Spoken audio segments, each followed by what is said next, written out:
My children, come closer and listen well. In our Igbo land, no marriage is complete without palm wine, manya and ku. It is not just a drink, it is life itself, a gift from the palm tree and a sacred seal of union. On the marriage day, the bride carries the cup of wine and searches for her husband among the crowd. When she finds him and gives it to him, that simple act speaks louder than any words. This is the man I have chosen. It is her consent, her free will. When the groom drinks from that cup and they share it together, their two lives and two families become one. That is why it must never be poured away or replaced with bottled drinks.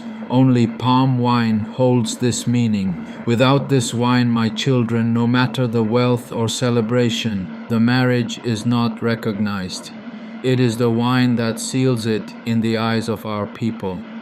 Often, elders pour a little on the ground, calling on the ancestors to bless the union with children, peace, and prosperity. You see, marriage is not only between man and woman, it also joins families, ancestors, and future generations. Finally, the wine is shared with guests, spreading joy and showing that the community itself has entered into the happiness of the new couple. So remember, Manyanku in Igbo marriage is a symbol of choice, unity, blessing, and communal joy. Without it, the covenant is not complete. That is the wisdom of our fathers. Carry it with you always. If you enjoy our story, kindly like and share our story, or you can follow our page for more interesting stories on Igbo culture and traditions.